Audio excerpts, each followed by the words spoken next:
Merci beaucoup. Donc après le futur, le passé.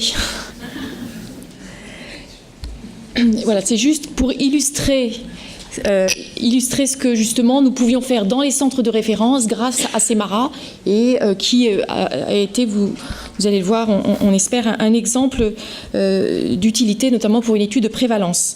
Donc effectivement,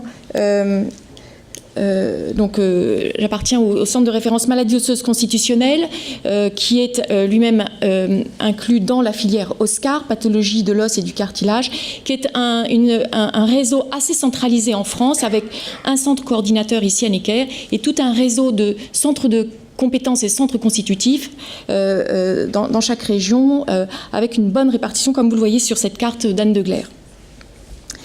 Alors, effectivement, nous avons eu la chance et le privilège de participer au déploiement, à la création de CEMARA dès 2006. Nous étions 4 centres de référence nouvellement créés, centres de référence maladies osseuses qui avaient été labellisés grâce à Martine Lemairer. Et avec Alain Verleus, Christine Bodmer et Rim Salomon, on s'était mis ensemble et nous avions eu, grâce à Paul Landais et son équipe, la chance d'accompagner et d'initier et de construire CEMARA dès 2006. Et donc, nous avons un thésaurus qui est basé sur la classification internationale des pathologies squelettiques, avec implémentation systématique des patients depuis janvier 2007, au moins pour notre centre de référence, et puis peu à peu déploiement dans les autres centres de référence, notamment les sites adultes et les centres de compétences, avec effectivement la possibilité, à l'époque, et toujours pour CEMARA, de pouvoir valider une consultation, mais émanant à plusieurs centres de référence, mais on n'était qu'à une consultation pour l'activité, c'est important.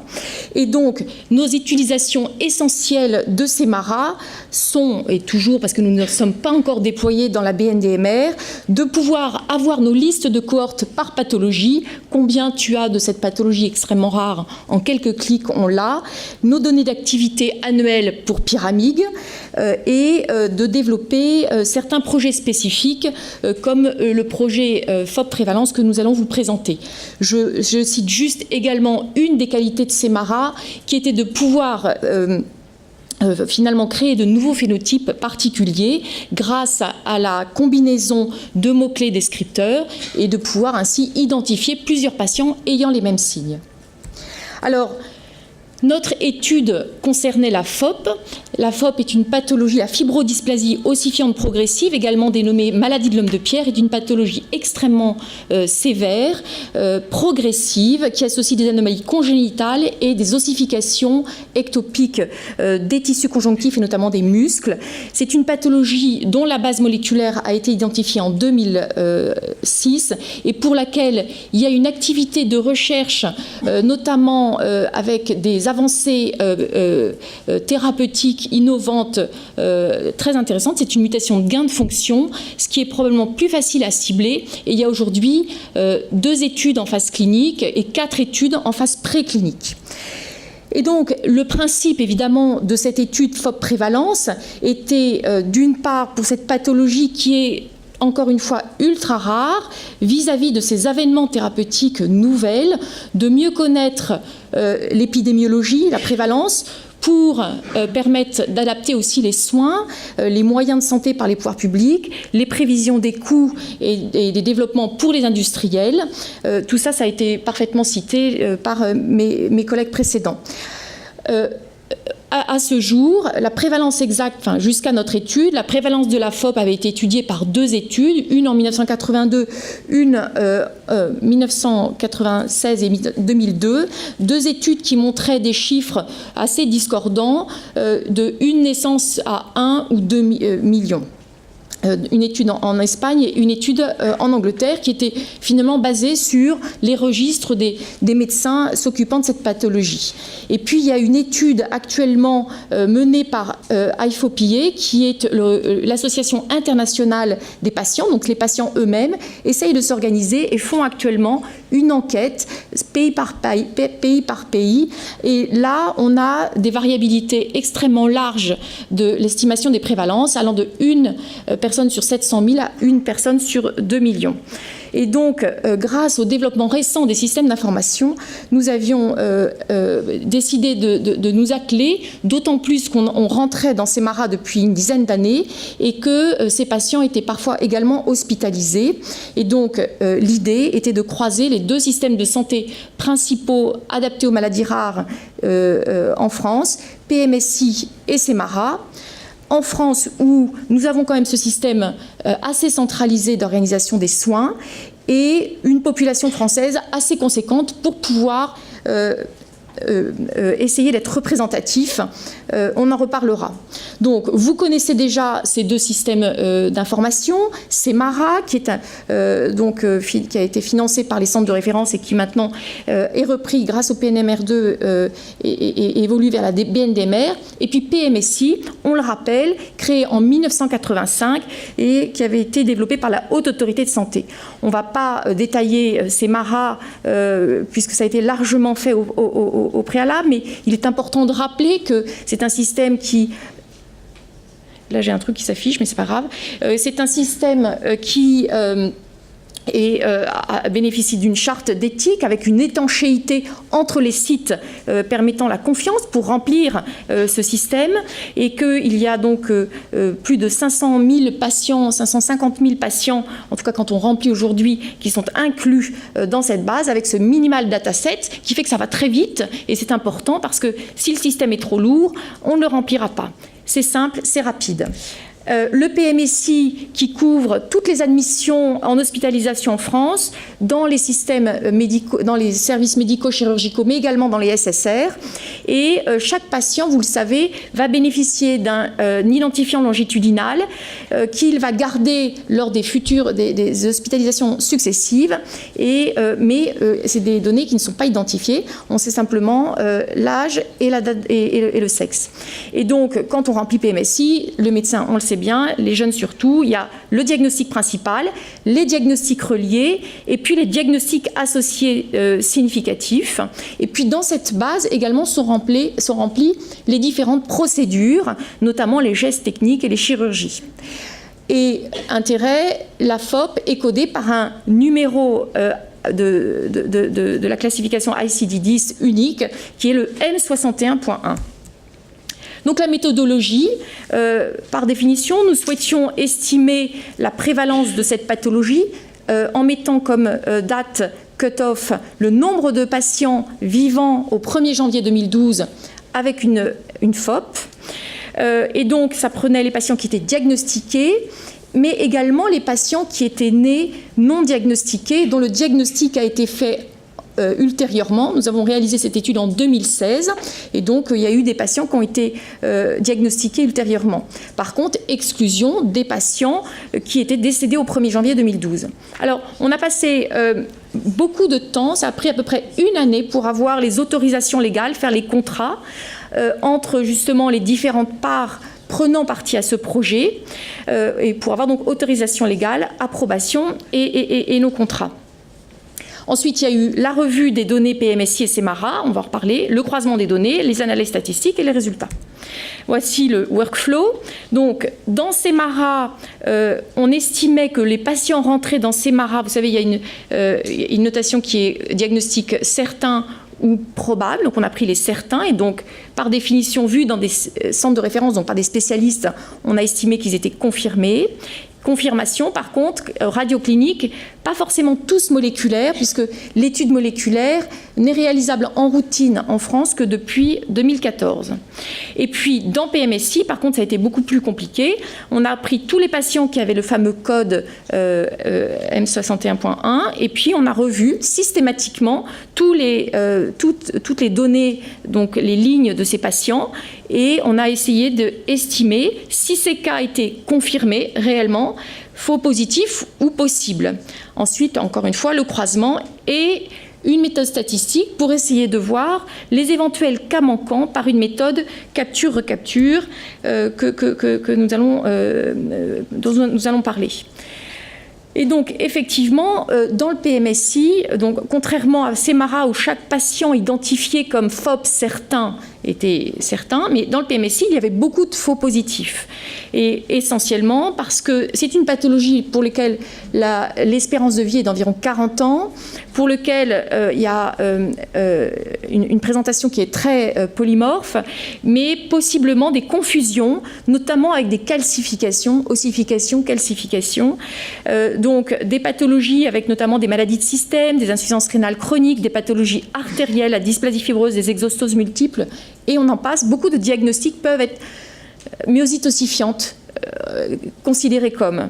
Voilà, donc on a revu les cas, et pour les cas possibles, nous avons pris contact avec le centre de génétique de proximité en se disant que peut-être ces patients avaient été vus, et ça nous a d'ailleurs permis d'en retrouver certains. Et puis, il nous restait un bon groupe de cas possiblement, dont on ne pouvait pas avoir ni une non-validation ni une confirmation. Et donc, on a essayé par la méthode d'ajustement d'estimer les possibles FOP au sein de ce groupe. Et donc, cette méthode d'ajustement théorique grâce à Paul Landais, est basée sur cette méthode capture-recapture décrite par Chao, donc qui permet d'estimer ces fameux patients théoriques à partir du moment où on a deux systèmes, deux sources indépendantes de patients. Alors, les résultats vous sont présentés sur cette dia. On avait d'un côté 83 patients dans CEMARA, 483 dans le PMSI et seulement 41 dans les deux. En croisant, encore une fois, il n'y avait pas d'identification de nom. Pour les patients, les 40... Alors, c'est vrai que c'est une pathologie pour laquelle l'évolution, c'est la fameuse maladie de l'homme de pierre, les hospitalisations sont très difficiles et on peut comprendre que certains patients soient peu hospitalisés. D'où le fait qu'il y ait pas mal de patients qui soient uniquement dans CEMARA et qui n'aient jamais été hospitalisés. Donc, dans les patients présents dans le PMSI, en fait, après avoir revu de façon approfondie à chaque ligne de patients, on a exclu 410 faux positifs avec les fameux diagnostics dont on a parlé avant.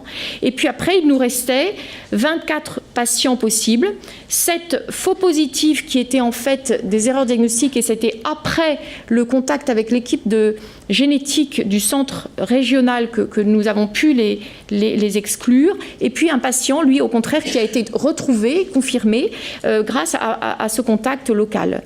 Et en reprenant justement la méthode de Chao, parmi les 24 possibles patients, nous avons estimé qu'il y avait 2 patients possibles parmi les 24 qui étaient des FOP et encore 3 additionnels par la méthode de capture-recapture.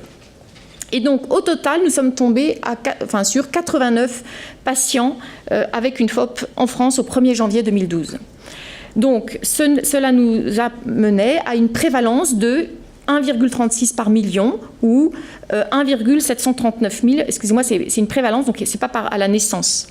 Et donc, ceci est à peu près le double de ce qu'avaient montré les études publiées antérieures. Alors bien sûr, par CEMARA, on n'a pas une description fine, approfondie des cas, c'est simplement quelques données d'épidémiologie. Ça nous a permis quand même de confirmer un sexe ratio quasi équilibré, avec un léger surplus de sexe masculin, ce qui d'ailleurs est également rapporté dans les 2 autres études. L'âge moyen, à l'époque, ils avaient 25 ans, le diagnostic à la naissance chez seulement 2%, la première poussée, qu'on appelle flare-up, à 7 ans, et l'âge au diagnostic à 10 ans. L'évaluation des données sources, qui est importante, donc pour CEMARA, une forte sensitivité, mais la difficulté pour les cas manquants, ceux qui ne sont pas passés dans les centres de référence. Et puis pour le PMSI, au contraire, ces patients FOP rarement hospitalisés, l'importance, la difficulté à avoir, ou plutôt le chevauchement avec d'autres diagnostics, et donc beaucoup de faux positifs, vous voyez 90% avec des erreurs de codage ou une absence de code spécifique. Et par exemple, la POH, qui est une pathologie qui donne aussi des ossifications ectopiques un petit peu différentes, c'est la progressive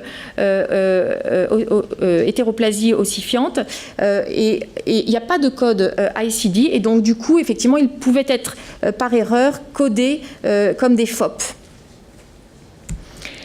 Et voilà, donc en conclusion, on a pu montrer par cette étude que la prévalence de la FOP en France est plus importante que celle estimée dans d'autres pays.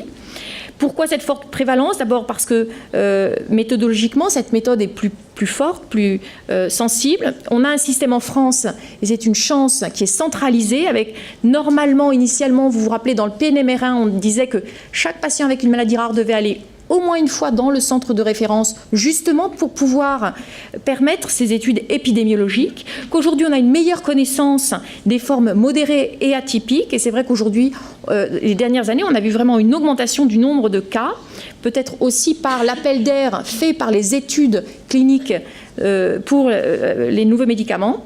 Et puis, il y a une meilleure identification des patients aussi par Internet et grâce aux moyens de diagnostic actuels et notamment moléculaires.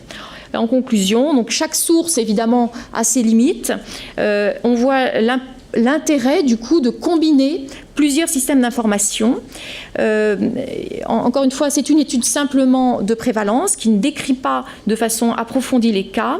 Et les études d'histoire naturelle, les études aussi qui vont être de plus en plus développées, où ce sont les patients qui eux-mêmes vont apporter au système d'information leur part sur leur qualité de vie, sur leurs événements médicaux et éducationnels ou professionnels. L'intérêt aussi des registres internationaux, toutes ces autres types d'histoires ont une place extrêmement importante dans les pathologies rares et l'avènement de ces big data. Les bases de données et de tels travaux, bien sûr, facilitent aussi la communication entre tous les professionnels impliqués. Ça nous a permis, je n'ai pas été dans le détail, mais on a envoyé une lettre à tous les médecins qui étaient référents pour ces patients, pour les informer de cette étude et leur demander de prendre contact eux-mêmes avec les patients qui ont été informés du coup de cette étude via le médecin référent. Donc ça a vraiment aussi facilité la voilà, c'est un lien supplémentaire qui est important. Quelles extrapolations aux autres pays? Ça, c'est une question avec toujours un point d'interrogation. Est-ce que cette prévalence, finalement, est-ce qu'il y a des facteurs qui font qu'il y a telle prévalence dans tel pays? C'est une pathologie qui est dominante, et essentiellement des mutations de novo. On sait qu'il y a un lien avec l'âge paternel, avec probablement un effet sélectif des spermatogonies qui ont cette mutation. Et donc, l'augmentation de l'âge paternel qui est décrit dans certains pays, comme le nôtre, est peut-être un facteur qui fait que la prévalence augmente actuellement, et donc de répliquer ce type d'études dans d'autres pays sera extrêmement intéressant. Et évidemment, c'est une méthode qui peut être appliquée pour d'autres pathologies rares. Voilà, donc encore merci, grâce à Claude, à Céline, et puis toute l'équipe de Semara, Paul Landais, Rémi Choquet, les patients, et puis vous voyez, on a remercié, on a essayé de penser à tous les référents, voilà, sur la dia finale pour leur redire que sans eux, évidemment, on n'aurait jamais fait tout ce travail.